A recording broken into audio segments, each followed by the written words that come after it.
पर काजु लगी तनु परिहरहि जिमि हिमि उपल कृषि दलिगरहि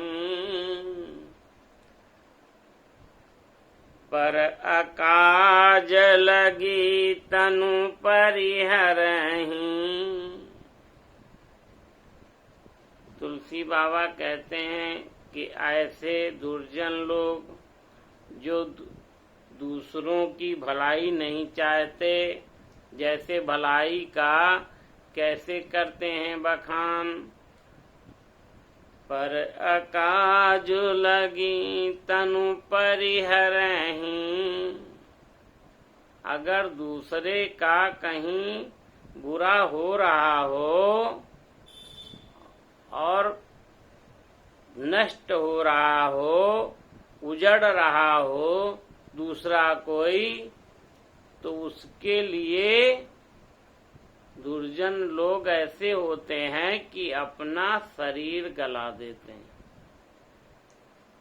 पर अकाज लगी तनु परिहरहि, कहो अपना शरीर तक नष्ट कर दें मगर कहेंगे इसका भला ना हो, दूसरे का भला ना हो।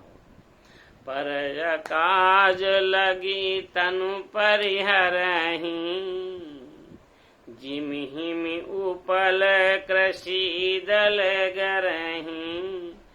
और ऐसे दुष्टों का स्वभाव कैसा होता है?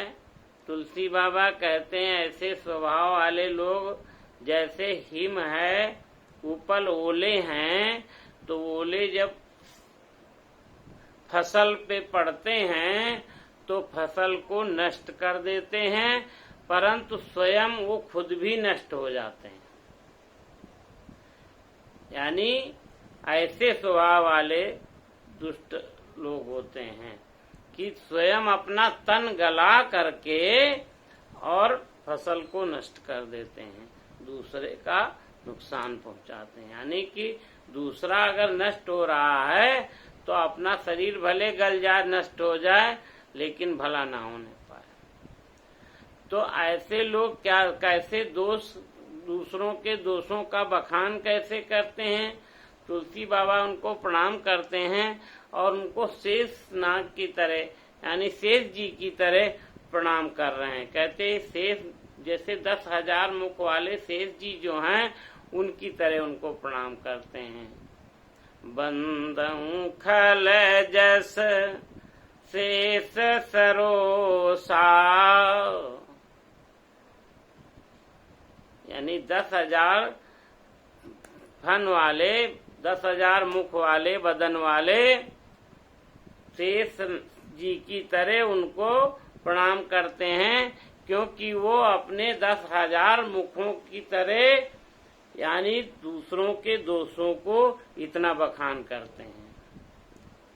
बंदाऊं खल जस शेष सरोसा, साहस बदनु बर नहीं पर दोषा।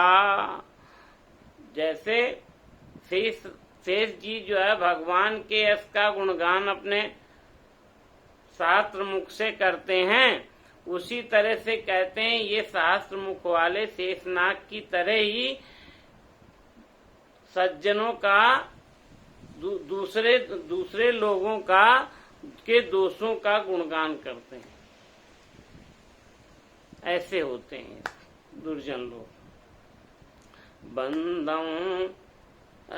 बंदऊ खल जस शेष सरोसा, सास बदनु बर नहीं पर दोषा। और जे पर दोष लखई साखी, परहित घन मन जिनके मन माकी, परहित घृत जिनके मन माखी। इसीलिए इनको मक्खी के समान बताया इनके मन को। ऐसे दुर्जन होते हैं।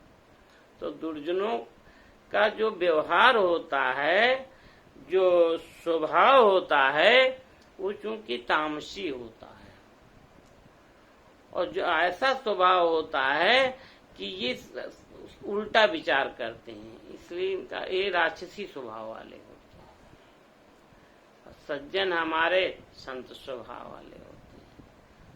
तो संत स्वभाव और दुर्जन स्वभाव में इतना फर्क होता है। इसलिए तुलसी बाबा इनको बार बार प्रणाम करते हैं, कहते हैं कि ताकि ये हमारे उसमें बाधा न डालने पाए और हमारे दोषों को देखें, परंतु जो है हमारे ऊपर कृपा बना दें। इसलिए प्रभु भी कृपा बनाए रहें, तो ये पहले से ही दुष्टों को भी नमन करते हैं। बोलो जय श्री राम।